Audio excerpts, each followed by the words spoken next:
Get your YE ticket. Get your YE ticket to ride. This is your entertainment ticket. Latest and greatest movie reviews and interviews. This is your entertainment ticket. YEticket.com.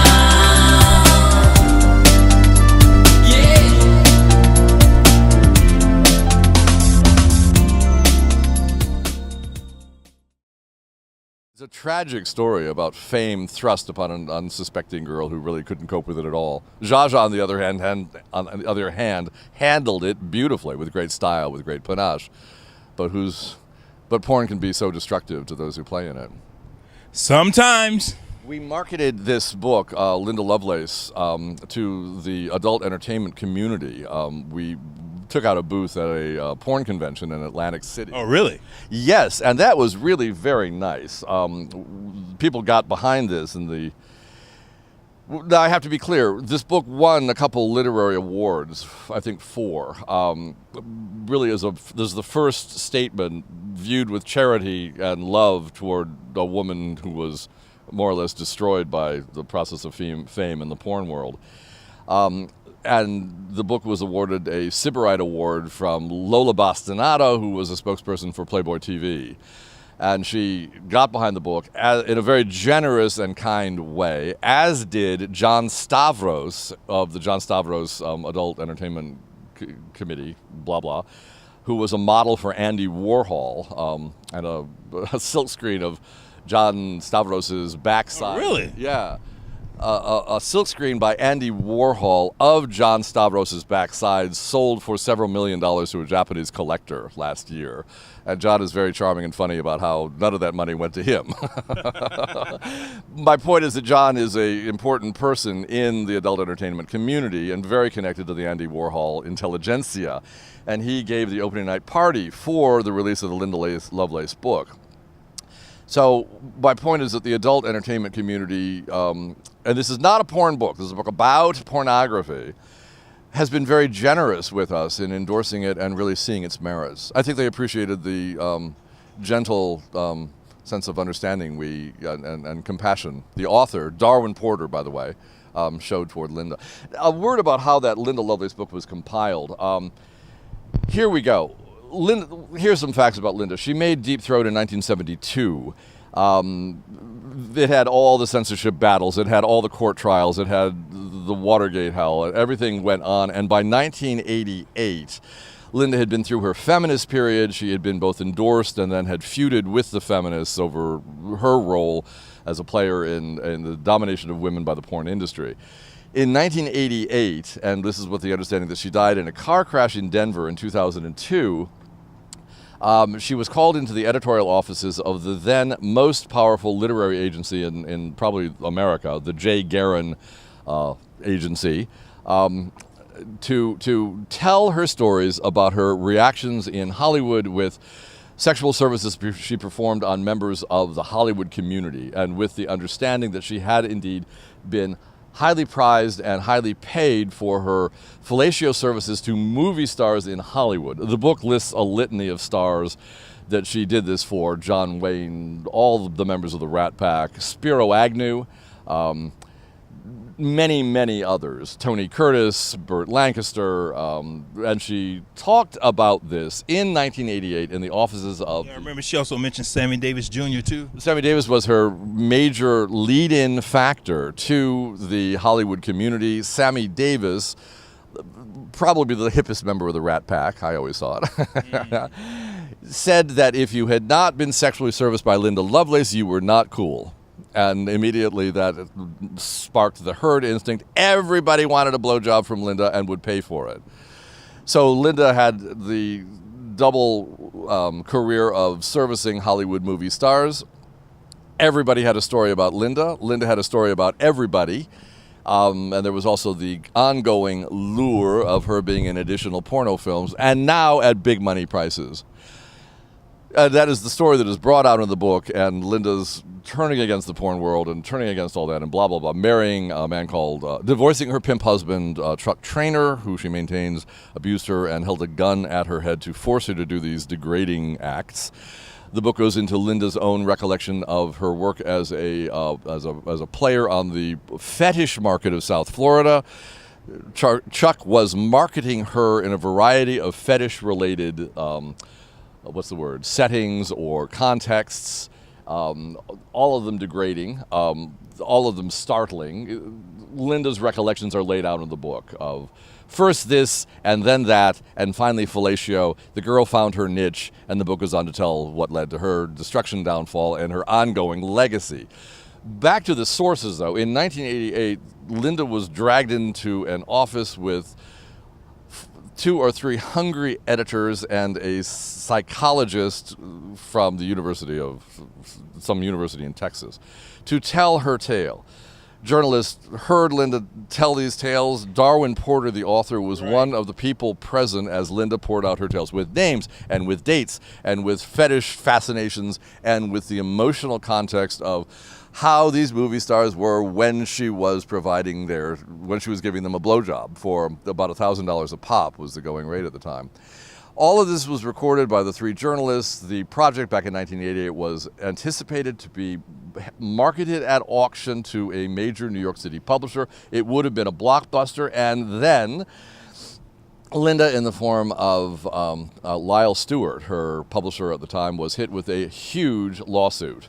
From a complicated lawsuit. The point is that everybody got scared, everybody went home, everybody dropped Linda like a hot potato. Nobody would touch her ever again for fear of the legal lawsuit fears at the time.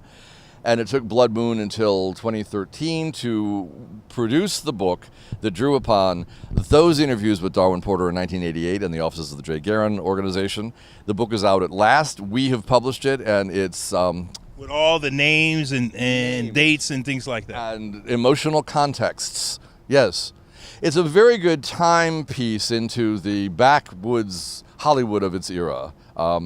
Who was who and who was doing what to whom and what was valued as a hip experience. Wow.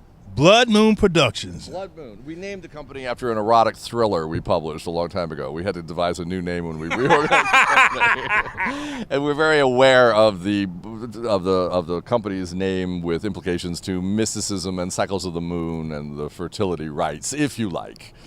You got to give a name to something. You got to be something in life. Danforth Prince. I do my best. Publisher. Yes. Blood Moon, baby. Moon. How nice. And how nice to be in Florida with I you, know. Al. Oh, man. This is fun. Hey, it's nice meeting you. And by the way, there is a tour going on through Florida. Last night, the Fort Lauderdale Film Festival was very nice to have me speak at their Cinema Paradiso about the Zsa Zsa book. And we did a bang-up job talking about the political context of Zsa Zsa, her sister Magda, her mother Jolie, her sister Ava.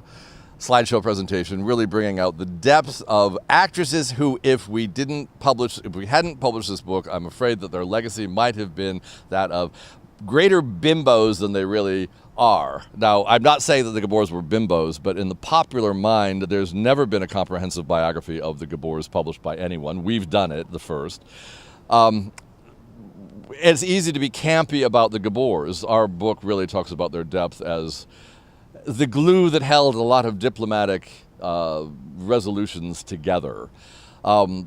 So, last night we had a discussion about the Gabor book at the Fort Lauderdale Film Festival. Tonight there is a session at the World Erotic Art Museum on Miami Beach. We'll be talking about the implications of the Linda Lovelace theme. We've done some talks at the Broward County Library yesterday. We've got a tour through South Florida that includes Books and Books in Coral Gables. That is Saturday night coming up, the 19th. We've got some gated communities, including the beautiful Boca Raton Resort. My neighborhood. Your neighborhood. Yeah. Yeah, Boca Raton. What are there more shady corporations headquartered in Boca Raton than anywhere else in America? I'll fit in. Definitely. And we've got 2 or 3 other things at bookstores and gated communities and various meetings throughout South Florida. It's all on our website at www.bloodmoonproductions. I'll put that up and let people know about it. Oh. And also, if they want to purchase the books, they can go there too, right? Well, I'm playing the publishing game these days. I'm president and founder of Blood Moon Productions. Its present name is from 2004. Prior to this, my earlier life was working as a writer and researcher for the Frommer Travel Guides. The author of the books, Darwin Porter, was indeed the lead player at the Frommer Travel Guides and a lead player in terms of writing and researching the actual guides. When you are a writer of a publication that famous and you announce that you're in town to the tourist office of Budapest or Vienna for Frommer's Austria, Frommer's Hungary, Darwin was the author, Darwin Porter, the author of these two books, was the author of those. Out come trotting all kinds of celebrities from the woodwork if you ask to meet them. And we were always very clear on wanting to meet people who remembered the Gabors from the old days prior to World War II. And indeed, the Gabors are something of the national heroines of Hungary. And a lot of very dignified hostesses remember anecdotes and gossip associated with the Gabors. And all of their stories went into the book on the Gabors.